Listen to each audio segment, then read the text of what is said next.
Bismillahirrahmanirrahim. Assalamualaikum warahmatullahi wabarakatuh.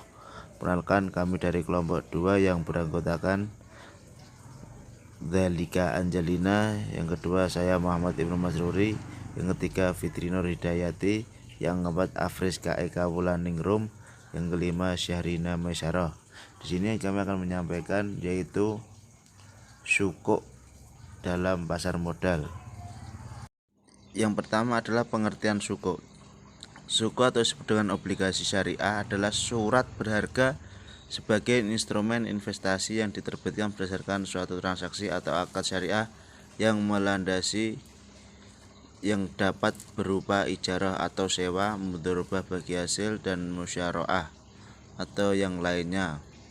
Berdasarkan fatwa Dewan Syariah Nasional Majelis Ulama Indonesia nomor 32 garing DSN MUI strip 9 strip 2002 tentang obligasi syariah, yaitu menjelaskan bahwa sukuk merupakan suatu surat berharga jangka panjang berdasarkan prinsip syariah yang dikeluarkan kepada pemegang sukuk yang mewajibkan emiten membayar pendapatan kepada pemegang sukuk berupa bagi hasil atau bebas serta membayar kembali dana obligasi pada waktu atau tempo yang ditentukan. Selanjutnya yaitu rukun. Yang pertama adalah ada pemberi sewa atau pemberi jasa.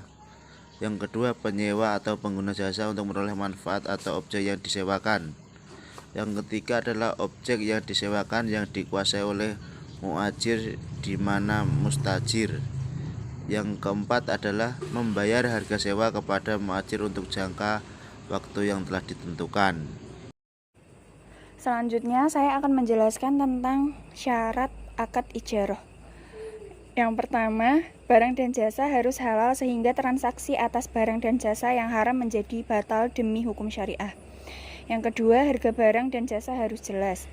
Yang ketiga, tempat penyerahan harus jelas karena akan berdampak pada biaya transportasi.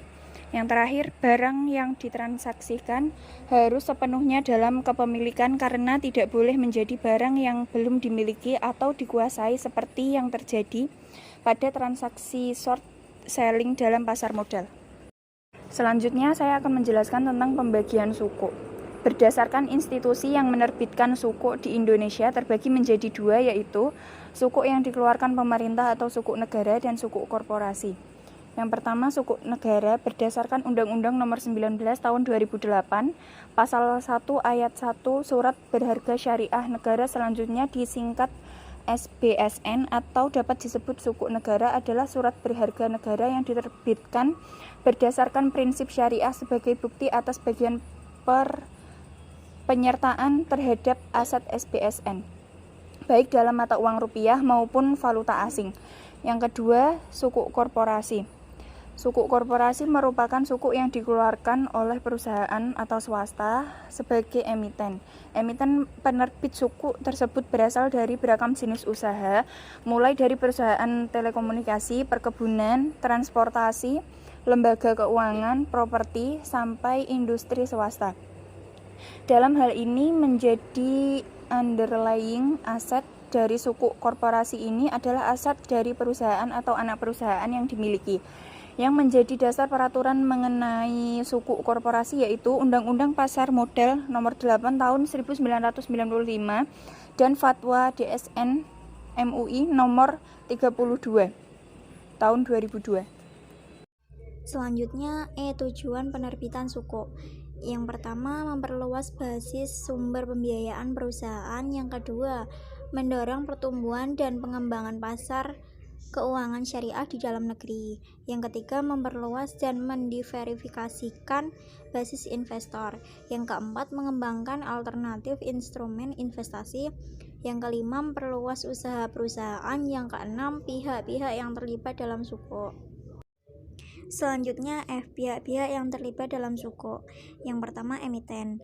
Emiten adalah pihak yang terlibat langsung dalam pembentukan akad dan bertanggung jawab atas pembayaran pokok serta imbal hasil sukuk yang diterbitkan, yang mempunyai hak-hak tertentu dalam proses akad selama akad tersebut berlangsung.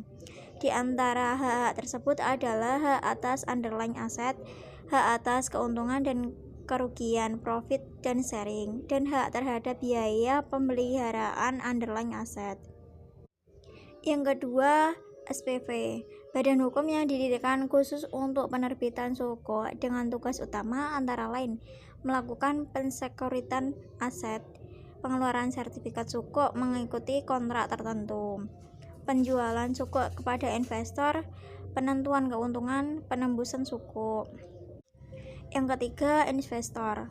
Investor adalah pihak pemegang sertifikat suku yang memiliki hak atas kepemilikan atas underlying aset, akan tetapi hanya memiliki hak atas manfaat saja dan bersifat sementara sampai jatuh tempo. Oleh karena itu, investor berhak mendapat imbal hasil berupa sewa, margin, atau bagi hasil. Selanjutnya adalah jenis-jenis suku. Yang pertama ada suku ijaroh. Berdasarkan fatwa DSN MUI nomor 41/DSN MUI /3/24, obligasi syariah atau suku ijaroh merupakan obligasi syariah ijaroh yang diterbitkan berdasarkan akad ijaroh, di mana pemegang obligasi syariah ijaroh tersebut dapat bertindak sebagai penyewa dan dapat pula bertindak sebagai pemberi sewa. Yang kedua ada suku mudharabah. Ialah suku yang diterbitkan berdasarkan perjanjian atau akad mudharabah yang merupakan suatu bentuk kerjasama di mana satu pihak menyediakan modal dan pihak lain menyediakan tenaga dan keahlian. Keuntungan akan dibagi berdasarkan perbandingan yang disepakati sebelumnya dan kerugian yang timbul akan ditanggung sepenuhnya oleh pemilik modal. Jenis suku yang ketiga di sini ada suku musyarakah, merupakan suku yang diterbitkan berdasarkan perjanjian atau akad musyarakah yang merupakan suatu bentuk kerjasama antara dua pihak atau lebih untuk menggabungkan modal yang digunakan untuk membangun proyek baru, mengembangkan proyek yang telah ada, atau membiayai kegiatan usaha. Yang keempat, suku murabahah. Dalam suku dengan akad murabahah, investor membiayai sebagian atau seluruh harga pembelian barang yang telah disepakati kualifikasinya dengan emiten, dan keuntungan investor diperoleh dari selisih harga beli dari produsen dengan harga jual kepada emiten. Yang kelima ada suku istisna, adalah perjanjian kontra untuk barang-barang industri yang memperbolehkan pembayaran tunai dan pengiriman di masa depan atau pembayaran di masa depan dari barang-barang yang dibuat berdasarkan kontrak tertentu. Materi selanjutnya yaitu tentang perkembangan suku. Yang pertama ada regulasi. Perkembangan suku yang rendah berdampak pada regulasi yang dikeluarkan oleh regulator. Laporan kajian pengembangan efek syariah Bapepam pada tahun 2009 merekomendasikan perlunya dilakukan revisi peraturan tentang akad-akad yang digunakan dalam penerbitan efek syariah di pasar modal dengan menambahkan peraturan mengenai akad musyarakah dan akad istisna. Selanjutnya yang kedua yaitu sosialisasi. Berdasarkan riset yang dilakukan oleh Bapepam pada tahun 2011 yaitu kajian minat investor terhadap efek syariah menjelaskan bahwa jumlah populasi penduduk Indonesia sekitar 237 juta jiwa, di mana 85% beragama Islam dan memiliki potensi yang cukup besar sebagai investor terhadap efek syariah di pasar modal. Namun, berdasarkan data statistik investor di pasar modal yang berinvestasi di pasar modal termasuk efek syariah masih sangat kecil, yaitu hanya 0,1% dari populasi penduduk. Yang ketiga yaitu investasi. Dampak yang ketiga adalah investasi. Selain berdampak pada regulasi, berdampak juga pada penambahan produk syariah pada pasar modal. Berdasarkan riset pengembangan produk syariah di pasar modal yang dilakukan oleh Bapepam pada tahun 2009, bahwa perkembangan pasar modal di Indonesia ini masih sangat terbatas dibandingkan dengan produk konvensional. Terbatasnya produk syariah tersebut mengakibatkan alternatif investasi pembiayaan berbasis syariah yang menjadi sangat minim. Adanya alternatif penerbitan suku dengan menggunakan akad musyarakah dan akad istisna diharapkan dapat memperluas alternatif pembiayaan bagi perusahaan dan juga sarana investasi dan bagi investor terhadap produk syariah di pasar modal yang lebih beragam lagi. Mungkin itu tadi presentasi dari kelompok 2 tentang suku di pasar modal. Cukup sekian dan terima kasih atas perhatiannya. Wassalamualaikum warahmatullahi wabarakatuh.